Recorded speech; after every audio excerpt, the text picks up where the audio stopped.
السلام علیکم ورحمۃ اللہ وبرکاتہ۔ معزز سامعین کرام، اس سے پہلے مشروعیت قربانی کے سلسلے میں پہلی قسط کل گزشتہ شائع ہو چکی ہے، جس میں آیت قرآنیہ سے قربانی کی مشروعیت کو ذکر کیا گیا۔ اسی طرح بیٹے کی قربانی کا واقعہ بیان کیا گیا اور حضرت ابراہیم علیہ السلام کا خوف بیان کیا گیا، اور اسی طرح بیٹے سے مشورہ کو بیان کیا گیا۔ ان چار چیزوں کو پہلی قسط کے اندر بیان کیا گیا ہے۔ اب یہاں سے دوسری قسط آپ حضرات کی خدمت میں موجود ہے، جس میں فرما بردار بیٹے کا جواب، حکم کی تعمیل اور اسی طرح امتحان میں کامیابی، ان تین چیزوں پر تفصیلاً روشنی ڈالی جائے گی۔ بسم اللہ الرحمن الرحیم۔ فرما بردار بیٹے کا جواب، یا ابت افعل ما تؤمر، ابا جان جس بات کا آپ کو حکم دیا گیا اسے کر گزریے۔ اس سے حضرت اسماعیل علیہ السلام کی بے مثال کی تو شہادت ملتی ہی ہے، اس کے علاوہ یہ بھی معلوم ہوتا ہے کہ اس کم سنی ہی میں اللہ تبارک و تعالی نے انہیں کیسی ذہانت اور کیسا علم عطا فرمایا تھا۔ حضرت ابراہیم علیہ السلام نے ان کے سامنے اللہ کے کسی حکم کا حوالہ نہیں دیا تھا، بلکہ محض ایک خواب کا تذکرہ فرمایا تھا۔ لیکن حضرت اسماعیل علیہ السلام سمجھ گئے کہ انبیاء علیہ السلام کا خواب وہی ہوتا ہے، اور یہ خواب بھی در حقیقت حکم الہی کی ایک شکل ہے۔ چنانچہ انہوں نے جواب میں خواب کے بجائے حکم الہی کا تذکرہ فرمایا۔ حضرت اسماعیل علیہ السلام نے اپنی طرف سے اپنے والد کو یقین بھی دلایا کہ ستجدنی انشاءاللہ من الصابرین، انشاءاللہ آپ مجھے صبر کرنے والوں میں سے پائیں گے۔ اس جملے میں حضرت اسماعیل علیہ السلام کی غایت ادب اور غایت تواضع کو دیکھیے۔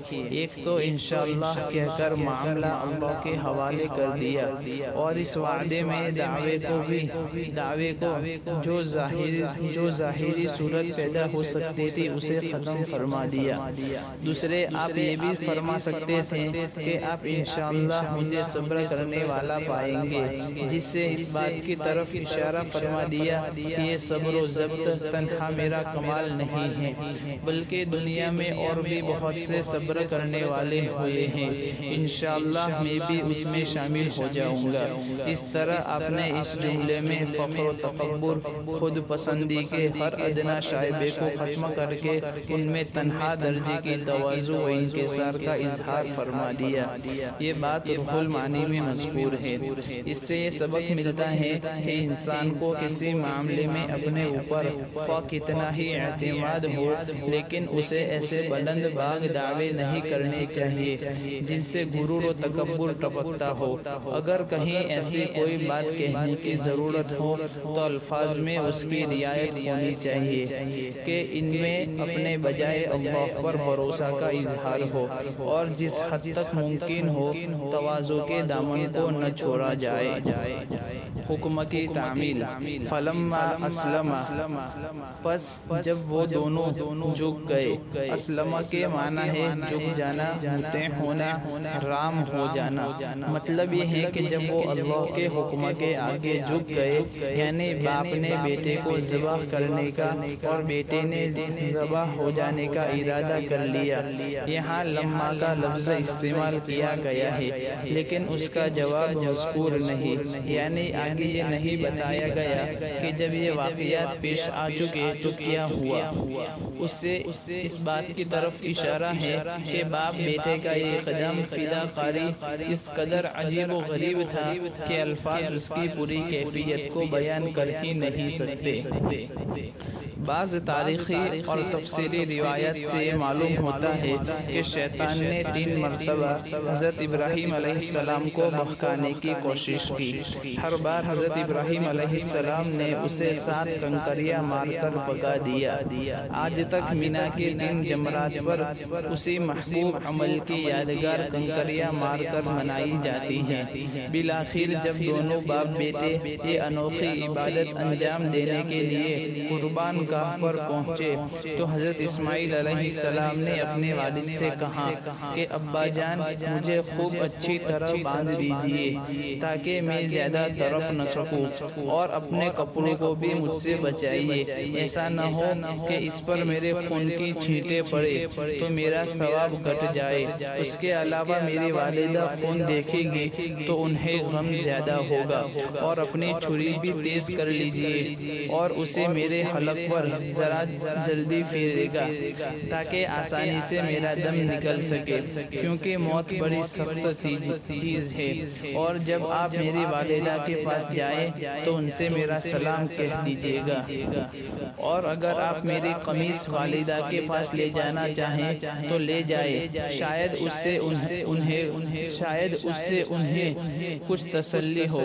اکلوتے بیٹے کی زبان سے یہ الفاظ سن کر ایک باپ کے دل پر کیا گزر سکتی ہیں، لیکن حضرت ابراہیم علیہ السلام استقامت کے پہاڑ بن کر جواب یہ دیتے ہیں کہ بیٹے تم اللہ کا حکم پورا کرنے کے لیے میرے کتنے اچھے مددگار ہو۔ یہ کہہ کر انہوں نے بیٹے کو بوسہ دیا، پھر نم آنکھوں سے انہیں باندھا۔ یہ بات تفسیر مظہری کے اندر مذکور ہے۔ وَتَلَّهُ لِلْجَبِينِ، انہیں پیشانی کے بل خاک پر لٹا دیا۔ حضرت ابن عباس رضی اللہ تعالیٰ عنہما سے اس کا مطلب یہ منقول ہے کہ انہیں اس طرح کروٹ پر لٹا دیا کہ پیشانی کا ایک کنارہ زمین سے چھونے لگا۔ لغت کے اعتبار سے یہ تفسیر راجح ہے، اس لیے کہ جبین عربی زبان میں پیشانی کے دونوں کروٹوں کو کہتے ہیں، اور پیشانی کا درجہ اور پیشانی کا درمیانی حصہ جبہتن کہلاتا ہے۔ اسی لیے حکیم الامت حضرت تھانوی رحمۃ اللہ علیہ نے اس کا ترجمہ کروٹ پر لٹانے سے کیا ہے، لیکن بعض دوسرے حضرات مفسرین رحمۃ اللہ علیہ نے اس کا مطلب یہ بتایا ہے کہ اوندے منہ زمین پر لٹا دیا۔ بہر صورت تاریخی روایات میں اس طرح لٹانے کی وجہ یہ بیان کی گئی ہے کہ شروع میں حضرت ابراہیم علیہ السلام نے انہیں سیدھا لٹایا تھا، لیکن جب چھری چلانے لگے تو بار بار چلانے کے باوجود گلا کٹتا نہیں تھا، کیونکہ اللہ تبارک و تعالی نے اپنے قدرت سے پیتل کا ایک ٹکڑا بیچ میں حائل کر دیا تھا۔ اس موقع پر بیٹے نے خود یہ فرمائش کی کہ ابا جان مجھے چہرے کے بل کروٹ سے لٹا دیجیے، اس لیے کہ جب آپ کو میرا چہرہ نظر آتا ہے تو شفقت پدری جوش مارنے لگتی ہے اور گلا پوری طرح کٹ نہیں پاتا۔ اس کے علاوہ چھری مجھے نظر آتی ہے تو مجھے بھی گھبراہٹ ہونے لگتی ہے۔ چنانچہ حضرت ابراہیم علیہ السلام نے انہیں اسی طرح لٹا کر چھری چلانی شروع کی۔ یہ بات بھی تفسیر مظہری کے اندر مذکور ہے۔ امتحان میں کامیابی۔ وَنَادَيْنَاهُ أَن يَا إِبْرَاهِيمُ قَدْ صَدَّقْتَ الرُّؤْيَا، اور ہم نے انہیں آواز دی کہ اے ابراہیم تم نے خواب کو سچ کر دکھایا، یعنی اللہ کے حکم کی تعمیل میں جو کام تمہارے کرنے کا تھا اس میں تم نے اپنی طرف سے کوئی کسر اٹھا نہیں رکھی۔ خواب میں یہ بھی غالباً صرف یہی دکھایا گیا تھا کہ حضرت ابراہیم علیہ السلام انہیں ذبح کرنے کے لیے چھری چلا رہے ہیں۔ اب یہ آزمائش پوری ہو چکی، اس لیے اب انہیں چھوڑ دو۔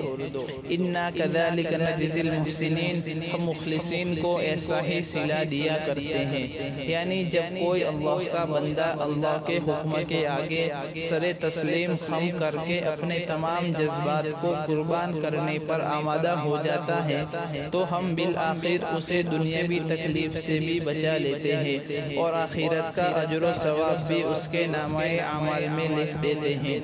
وَفَدَيْنَاهُ بِذِبْحٍ عَظِيمٍ، اور ہم نے ایک بڑا ذبیحہ اس کے عوض میں دیا۔ روایات میں یہ ہے کہ حضرت ابراہیم علیہ السلام نے یہ آسمانی آواز سن کر اوپر کی طرف دیکھا تو حضرت جبرائیل علیہ السلام ایک مینڈا لیے کھڑے تھے۔ بعض روایت سے معلوم ہوتا ہے کہ یہ وہی مینڈا تھا جس کی قربانی حضرت آدم علیہ السلام کے صاحبزادے حابیل نے پیش کی تھی۔ واللہ اعلم بالصواب وعلمہ اتم واحکم۔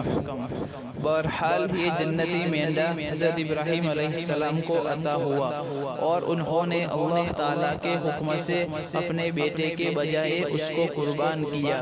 اس ذبیحے کو عظیم اس لیے کہا گیا کہ یہ اللہ کی طرف سے آیا تھا اور اس کی قربانی کے مقبول ہونے میں کسی کو کوئی شک نہیں ہو سکتا۔